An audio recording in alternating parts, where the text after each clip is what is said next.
Ce matin, j'aimerais partager avec vous un thème qui s'intitule « À qui et à quoi profite la résurrection de Jésus ?» Beaucoup de chrétiens ce matin célèbrent la Pâque.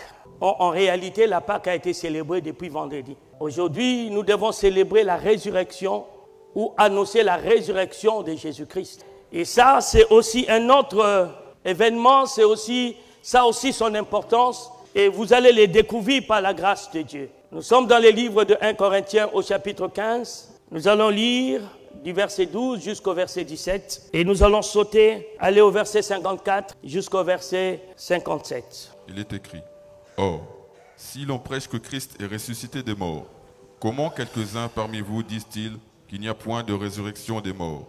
S'il n'y a point de résurrection des morts, Christ non plus n'est pas ressuscité. Et si Christ n'est pas ressuscité, notre prédication est donc vaine, et votre foi aussi est vaine. Il se trouve même que nous sommes de faux témoins à l'égard de Dieu, puisque nous avons témoigné contre Dieu qu'il a ressuscité Christ, tandis qu'il ne l'aurait pas ressuscité, si les morts ne ressuscitent point. Car si les morts ne ressuscitent point, Christ non plus n'est pas ressuscité. Et si Christ n'est pas ressuscité, votre foi est vaine. Vous êtes encore dans vos péchés. Et par conséquent, aussi ceux qui sont morts en Christ sont perdus. Verset 21. Car, puisque la mort est venue par un homme, c'est aussi par un homme qu'est venue la résurrection des morts. Nous sommes au verset 54 jusqu'au verset 57. Lorsque ce corps corruptible aura revêtu l'incorruptibilité et que ce corps mortel aura revêtu l'immortalité, alors s'accomplira la parole qui est écrite: la mort a été engloutie dans la victoire. Ô mort, où est ta victoire? Ô mort, où est ton aiguillon? L'aiguillon de la mort, c'est le péché, et la puissance du péché, c'est la loi. Mais grâce soit rendue à Dieu, qui nous donne la victoire par notre Seigneur Jésus-Christ. Deuxième référence, Romains 8, nous allons lire le verset 31 jusqu'au verset 34. Il est écrit: Que dirons-nous donc à l'égard de ces choses? Si Dieu est pour nous, qui sera contre nous? Lui, qui n'a point épargné son propre Fils, mais qui l'a livré pour nous tous, comme ne nous donnera-t-il pas aussi toutes choses avec lui? Qui accusera les élus de Dieu? C'est Dieu qui justifie. Qui les condamnera? Christ est mort, bien plus, il est ressuscité, il est à la droite de Dieu et il intercède pour nous. Et dernier passage de la Bible, c'est Romains 10, verset 9 et verset 10. Il est écrit: Si tu confesses de ta bouche le Seigneur Jésus, et si tu crois dans ton cœur que Dieu l'a ressuscité des morts, tu seras sauvé. Car c'est en croyant du cœur qu'on parvient à la justice, et c'est en confessant de la bouche qu'on parvient au salut, selon ce que dit l'Écriture. Parole du Seigneur. Ce matin, j'aimerais nous aider à comprendre les bénéfices que nous tirons de la résurrection de Jésus-Christ. C'est ce que j'ai dit: à qui et pour qui profite la résurrection de Jésus-Christ. Dans notre premier texte de 1 Corinthiens 15, on nous dit l'évangile qui a été prêché par les apôtres, annonçait et témoignait la résurrection de Christ et non la mort de Christ. Mais on ne peut pas parler de la résurrection sans mentionner la mort. Mais cet évangile consistait à annoncer aux hommes la résurrection de Christ. Et qui étaient ces personnes qui annonçaient la résurrection? La Bible nous révèle, ce sont des gens qui ont été témoins de cette résurrection. En d'autres termes, ils ont été témoins de sa mort et ils ont été témoins de sa résurrection. Je répète, ils l'ont vu mourir, ils l'ont vu être enseveli, ils ont vu son tombeau et ils l'ont vu sortir du tombeau, ils ont vu le tombeau vide et ils l'ont vu sous forme de la résurrection, dans sa forme nouvelle. Et la Bible dit, ce sont ces personnes-là qui ont témoigné de la résurrection de Jésus. Je suis dans le livre des Actes des Apôtres, notez seulement, au chapitre 4, versets 1 à 2, et le verset 33, ou encore Acte 1, verset 22. Les apôtres, ils sont témoins de la résurrection de Jésus. Toujours dans Acte 1, le verset 4, on nous montre que Jésus a donné plusieurs preuves de sa résurrection à ses apôtres. Et toujours dans le livre de 1 Corinthiens 15, on nous donne les raisons pour lesquelles nous devons annoncer la résurrection. Parce que dans Romains, au chapitre 10, verset 9, on nous dit c'est en croyant que Christ est ressuscité que nous parvenons à la justification. Donc si moi je ne crois pas, si je n'ai pas la certitude, si je n'ai pas l'assurance, la conviction que Christ est ressuscité, ma chrétienté n'est pas vraie. Ma foi, elle est morte. Dans 1 Corinthiens 15, on nous dit, si Christ n'est pas ressuscité, la foi est vaine. C'est-à-dire, elle manque de consistance, elle manque d'efficacité, elle ne peut pas déplacer les montagnes, elle peut produire rien. Donc, ce qui donne à la foi chrétienne, bien aimé, une exception, une force, ce n'est pas le fait de venir à l'église, ce n'est pas le fait de chanter, ce n'est pas le fait d'être habillé en blanc, ce n'est pas le fait de célébrer tous les ans la Pâque, tout ça. Non, ce qui donne la force à votre foi, la vie à votre foi, c'est du fait que celui que vous croyez n'est pas seulement mort, il est ressuscité et il est vivant. Et la deuxième chose, toujours dans 1 Corinthiens, que nous avons lu 15, on nous dit, Dieu ne l'a pas seulement ressuscité, mais après sa résurrection, bien aimé, Dieu l'a donné une position qui est la position la plus élevée qui peut exister. Vous ne l'avez pas lu, mais ça se trouve là. Il a donné la domination à celui-ci. Il dit, il doit régner et il doit marcher sur tous ses ennemis, jusqu'à ce qu'il va dominer le dernier ennemi qui est la mort. La mort qui est un fléau qui fait peur à tout le monde.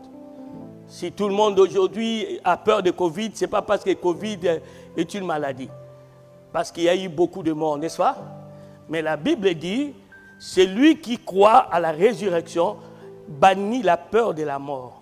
La Bible dit, pourquoi nous devons croire à la mort de Jésus et à la résurrection de Jésus? Pour que nous retenons une information capitale. C'est-à-dire, quelle est cette information? La mort que vous bien-aimés, que vous avez peur, qui vous a volé des êtres chers. Moi, l'année dernière, le 30 décembre, la mort m'a pris ma mère.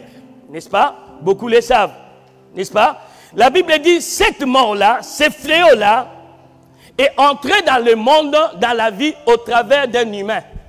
Ça ne vient pas de Dieu, c'est au travers d'un homme que la mort est venue et il a commencé à régner. Alors, Dieu aussi a trouvé une méthode pour nous ramener à la vie. Parce que l'homme a été créé pour vivre éternellement comme Dieu. La Bible dit, la vie aussi, la résurrection aussi, est entrée dans la vie, dans le monde, au travers d'une personne, à la personne de Jésus-Christ. La mort est la rétribution, la récompense qu'on donne aux pécheurs. La mort est la récompense que Dieu donne aux pécheurs. Parce qu'il est écrit, le salaire du péché c'est là. Mais écoutez-moi aussi, que la vie est un don que Dieu donne à ceux qui croient à son Fils. Je répète, la vie. Je ne parle pas de l'existence. La mort, la vie font partie de l'existence, ça existe. Mais la vie est venue aussi, nous est aussi donnée comme un don lorsque vous croyez en Jésus-Christ. C'est comme ça la Bible dit, le salaire du péché c'est la mort. Le don gratuit de Dieu c'est la vie éternelle. Alors, tu ne peux pas croire à la vie éternelle, tu ne peux pas recevoir la vie éternelle, tu ne peux pas engager ta foi à la vie éternelle si tu ne comprends pas la puissance qui est cachée dans la résurrection. Tant que l'Église, tant que ta foi ne maîtrise pas, ne saisit pas les informations, le mystère de la résurrection, tu ne peux pas saisir la vie éternelle. Tu ne peux pas jouir de la vie éternelle, de la vie de Dieu. Et lorsqu'on commence à parler de la résurrection, c'est là où l'apôtre Paul commence à lancer ses cris de louange. Il dit ceci, la mort a été engloutie par la vie. Au travers de la résurrection, la mort a été engloutie par la vie.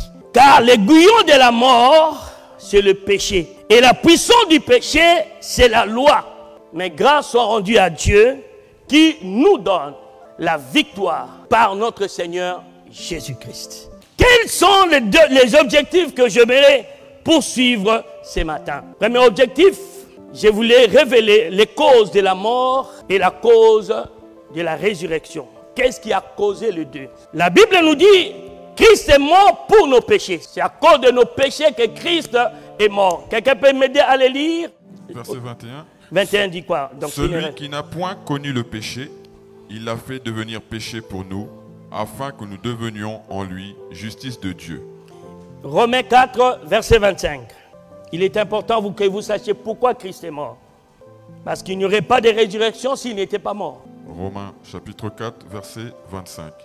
Lequel a été livré pour nos offenses et est ressuscité pour notre justification. Jésus est mort pourquoi? Pour tes offenses. C'est quand on dit Christ, ta Pâque a été immolée, célébrez-les. Parce qu'il est mort pour tes péchés, pour tes fautes et celles de tes parents. Qu'aujourd'hui, certaines dans l'église vous parlent que ce péché continue à empêcher votre vie, à s'épanouir, à tirer des malédictions. En réalité, lorsque vous croyez en Jésus, vous ne devez plus croire à ces gens des informations. Car Jésus a réglé les problèmes des péchés par sa mort. Il faut arrêter de croire les gens qui vous enseignent sur le combat spirituel en vous disant les liens, les autels. C'est comme si on annulait comment on appelle la foi à la résurrection en fait. C'est quelque chose qui est fait. On dit qu'il est mort pour vos péchés. Et comme je disais, je crois vendredi, si vous subissez encore les conséquences de vos péchés, ça devient double peine. C'est-à-dire, Christ a souffert, vous continuez encore à souffrir. À quoi ça a servi la mort? Le fait que Christ est mort, personne n'a encore le droit de te juger sur quoi que ce soit. Je ferme vite la parenthèse. Je n'étais pas poussé à pratiquer le péché, mais je t'ai dit simplement, comprends que libère-toi de culpabilité. Mais on nous révèle encore que c'est par sa résurrection que nous sommes justifiés. Donc ça dit, si Christ n'était pas ressuscité, toi et moi, malgré qu'il était mort, toi et moi, nous ne serons jamais justifiés. La résurrection de Jésus nous enseigne que Dieu nous a rendus justes. Deuxième objectif que je vais poursuivre, qui est concerné par la mort et la résurrection de Jésus. Beaucoup de gens ne savent pas qu'il y a deux catégories de personnes dans la société ou dans la vie. Vous croisez sur votre chemin deux types de personnes. Les païens, c'est que la Bible appelle ceux qui sont morts à cause de leurs offenses, et les rachetés, ceux qui sont ressuscités avec Christ. Maintenant, lorsque nous parlons de la mort de Jésus, vous devez savoir la mort de Jésus concerne, touche le monde entier. Dieu a tant aimé le monde, il a donné son Fils.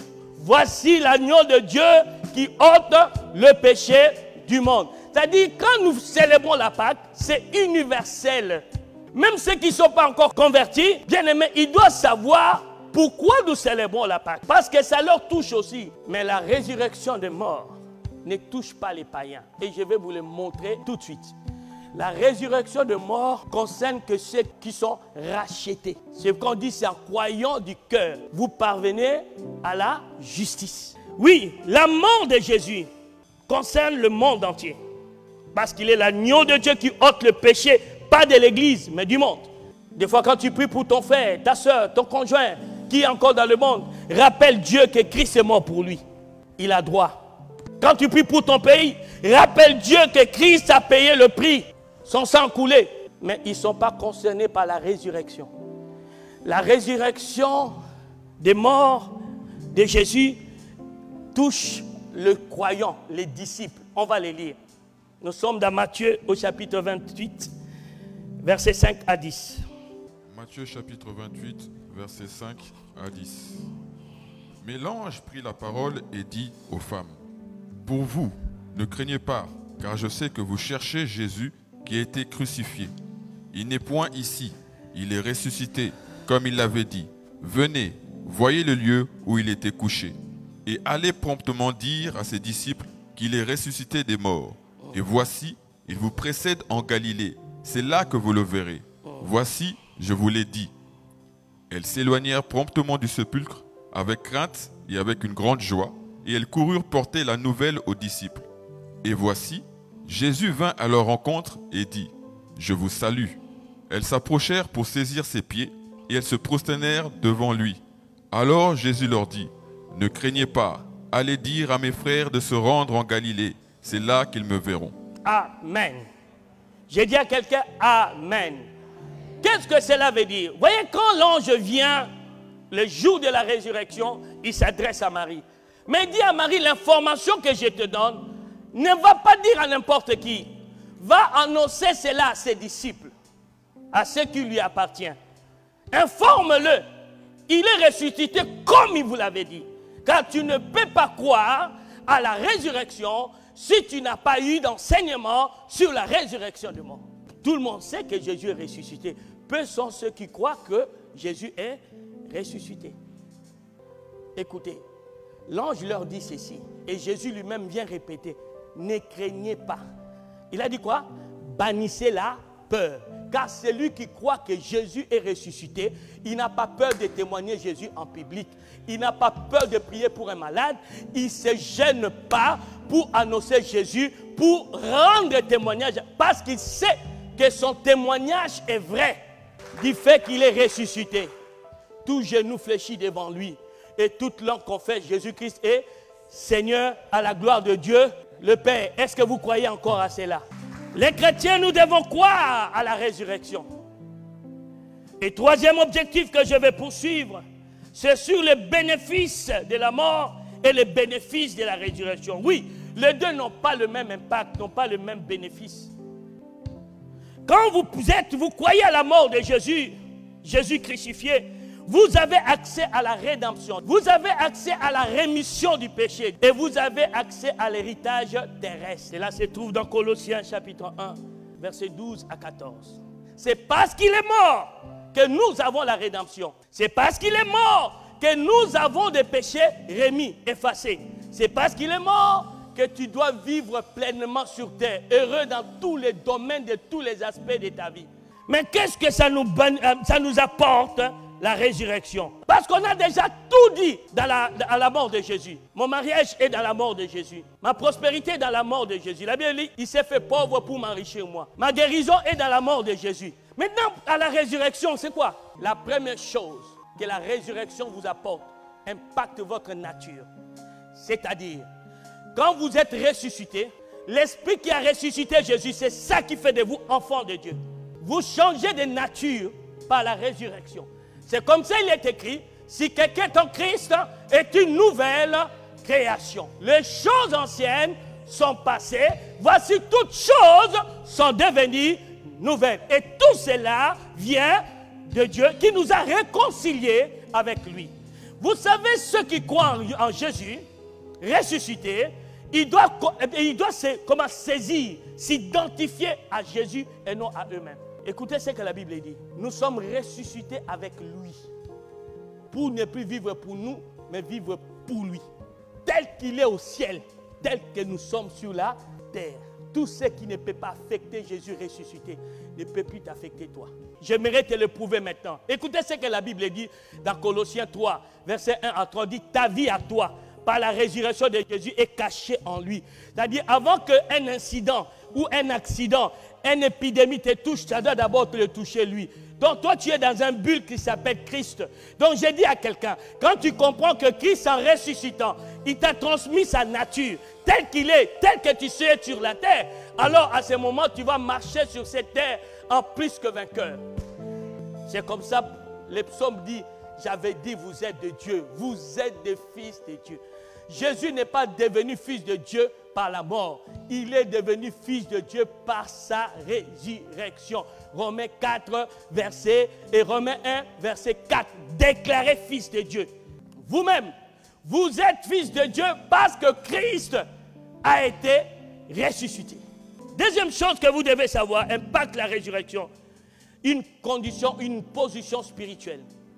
C'est par sa résurrection que vous et moi, nous sommes assis avec lui dans le lieu élevé. Je suis toujours dans Colossiens, au chapitre 3, verset 1 à 4. Par sa résurrection, vous et moi, nous sommes assis dans des lieux élevés. C'est-à-dire, nous ne sommes plus assujettis, asservis par les conditions terrestres. Tout le monde a peur de la crise. Mais un chrétien qui croit à la résurrection de Jésus ne peut pas avoir peur de la crise. Je vais le démontrer par l'histoire antérieure des Juifs. Quelle est cette nation qui peut vivre pendant 40 années dans le désert sans planter, sans élevage, sans boutique, sans quoi que ce soit, mais ils vivent pendant 40 années. Vous savez pourquoi? Parce qu'ils étaient au-dessus des réalités du désert. Quand vous comprenez que je suis en Christ, je suis au-dessus des réalités de mon époque. Je veux m'expliquer. Quand vous êtes en Christ, vous êtes comme des gens là qui sont avec les vagues. Comment on appelle? C'est surfeurs. Donc vous êtes en train de surfer. Les vagues de problèmes viennent comme ça. Tu les sens. Mais chaque problème qui vient dans ta vie, ça te fait que propulser de haut. Ça t'amène toujours de haut. Ça ne peut pas t'engloutir parce que ta vie est cachée dans le lieu céleste. Vous savez, beaucoup de chrétiens cherchent des églises où tout est fait, tout est naturel, tout est bien. Mais ceux qui en sont appelés, ils cherchent des églises où il y a des problèmes pour qu'ils puissent résoudre les problèmes. Parce que Dieu sait où il t'a placé. Dieu sait qui tu es en lui. Il sait que tous les problèmes de ta génération sont faits pour que toi, tu puisses apporter des solutions. Et dernière chose que vous accédez, vous recevez dans la résurrection de Jésus, bien-aimés, vous avez accès à un héritage céleste. Il y a l'héritage terrestre et il y a l'héritage céleste. C'est quoi l'héritage céleste? Lorsque vous lisez dans la Bible, dans les livres de 2 Pierre au chapitre 1, j'aimerais que nous les lisions quand même. On va lire 2 petits passages pour que je termine. 2 Pierre chapitre 1, verset 3. Il est écrit: comme sa divine puissance nous a donné tout ce qui contribue à la vie et à la piété, au moyen de la connaissance de celui qui nous a appelés par sa propre gloire et par sa vertu. Colossiens 3, verset 2. Colossiens 3, verset 2. Affectionnez-vous aux choses d'en haut et non à celles qui sont sur la terre. Ok. La résurrection nous donne accès aux choses d'en haut. Et la plupart parmi nous, nous croyons les choses d'en haut veut dire seulement l'éternité, le paradis. Non. Les choses d'en haut dont il s'agit ici, on vous parle des choses qui viennent de Dieu. Dans Jacques 1, verset 17 nous dit: toute grâce excellente, tout don parfait vient d'en haut, de Père de lumière, chez lequel il n'y a ni changement, ni ombre de variation. Quelqu'un qui est ressuscité ne cherche pas le mariage sur la terre, mais il cherche le mari ou la femme que Dieu lui a préparé dans le ciel. C'est deux choses différentes. Je peux voir un monsieur, je peux voir une femme, j'ai kiffé. Ça, c'est les choses d'en bas. Mais je ressens que j'ai l'âge. Je jeûne et je prie. Même la nuit, Dieu peut me montrer et dire: voici ton âme sœur. Fabrication céleste. Et la Bible dit: on peut tout hériter de nos parents, sauf d'une bonne femme. C'est un don que tu reçois de Dieu. Il y a la santé terrestre et la santé céleste. La santé terrestre, bien-aimé, tu tomberas toujours malade. Mais Dieu te guérira ou la doliprane te soulagera. Mais la santé céleste, quand tu l'as, la Bible dit: je souhaite que tu prospères à tous égards et que tu sois en bonne santé. Ça, ce sont les choses d'en haut. Ça n'a rien à voir avec la nature humaine.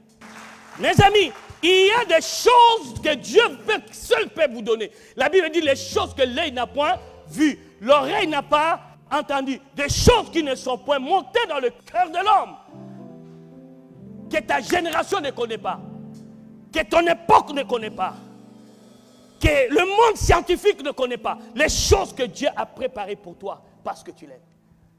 Les choses d'en haut. La Bible dit: il faut le chercher. Dieu vous a donné tout ce qui contribue à la vie. Amen. Mais aussi à la piété. Cherchez premièrement le royaume des cieux et ça, ces choses-là, vous avez accès à ça. Et quand Jésus parla pour la première fois de ces choses, il est parlé avec une femme cananéenne. Voilà ce qu'il dit à cette femme: on ne donne pas les choses des enfants aux petits chats. Vous savez, les choses que vous cherchez là, qui sont communes avec les gens du monde, ce sont les choses pour les petits chiens. Toi, il y a une table qui est déjà dressée pour toi. Suivez-moi attentivement, s'il vous plaît. Écoutez le mystère de ce qui est à vous. À quel moment Dieu te bénit? À quel moment Dieu transcende ses bénédictions, sa personne en toi? Ce n'est pas quand tout va bien dans ta vie. C'est faux. Écoutez. À quel moment Dieu dresse la table? Petit, mets-toi là-bas. Il dresse sa table en face de tes adversaires. Chaque problème que tu as, c'est une opportunité de goûter à la grandeur de la puissance de la résurrection. Les choses de Dieu. Il dit, devant mes ennemis, il dresse quoi? Une table. Ma coupe, hein? Il met moins d'huile et ma coupe déborde. Qu'est-ce qu'il dit après? Toi, tu feras mon bonheur et ma grâce parce que tu vas marquer mon histoire en attendant ce que mon Dieu a fait. Goliath, tu vas tomber. Tu n'es pas Goliath. Toi, tu es fils. Parce que comme les gens commencent à dire quelle prophétie, quelle prophétie. Non, lui, c'est un fils. Va t'asseoir, on va te comprendre. On va te comprendre Dieu l'adversité. C'est comme ça, quand tu es chrétien, tu paniques face à l'adversité. Tu commences à pleurer parce que tu n'arrives pas à finir les mois. Dieu ne peut pas te visiter. Mais le jour où tu vas commencer à jubiler, tu dis, je vois la table dressée dans cette maladie. Aïe, aïe, aïe. Je vois une opportunité dans cette histoire. Écoutez-moi, aucun problème qui arrive dans ta vie, Dieu le permet parce qu'il veut te faire mal à la tête. Tout problème que vous voyez arriver, c'est une promotion pour toi. Parce que ce que vous ne savez pas, c'est que le diable cherche à vous faire douter de Dieu. Mais Dieu aussi profite de ce que le diable pense pour révéler au diable et au monde, toi tu n'es pas n'importe qui. Ta vie est cachée en lui. Si vous comprenez ces choses, mettez-les en pratique. Parce qu'il y a une puissance dans la résurrection de Jésus. Et j'aimerais m'arrêter là aujourd'hui. Par ce passage que j'aimerais que vous le lisiez avec moi. Nous sommes dans les livres de Philippiens 3. On va lire le verset 10 et 11. Philippiens chapitre 3, versets 10 et 11. Il est écrit. Suivez ça attentivement s'il vous plaît. Afin de connaître Christ et la puissance de sa résurrection et la communion de ses souffrances, en devenant conforme à lui dans sa mort, pour parvenir, si je puis, à la résurrection d'entre les morts. Qui peut parvenir à la résurrection d'entre les morts? Qui peut parvenir à la résurrection d'entre les morts? Si ce n'est celui qui va connaître la mort. Quelle mort? La mort charnelle. C'est la raison pour laquelle vous voyez, Dieu vous fait passer beaucoup d'épreuves. Mais quand vous avez du mal à gérer votre attitude dans l'épreuve, Dieu ne fait que tarder. Si tu avais l'habilité, l'intelligence, la sagesse de comprendre, les épreuves de ta vie sont des opportunités pour que tu découvres la puissance de la résurrection. Il ne suffit pas seulement de connaître Christ. Il dit, afin de connaître Christ, et quoi après? La puissance de sa résurrection. Mais pour connaître la puissance de la résurrection, tu dois passer par la mort. Et quand tu arrives, l'exercice des vallées de l'ombre de la mort, alors tu vas monter à la montagne du salut. J'aimerais dire à quelqu'un, tu connais Christ, mais est-ce que tu connais la puissance de la résurrection? Aujourd'hui, j'aimerais que tu élèves ta voix, tu pries. Tu dis, Seigneur, permets-moi de connaître aussi la puissance de la résurrection. J'aimerais que tu élèves ta voix, tu dis, Seigneur, je ne veux pas être un chrétien des bords. Je vais être un chrétien de la profondeur. Celui qui est passé par la fournaise et qui a survécu par la puissance de la résurrection.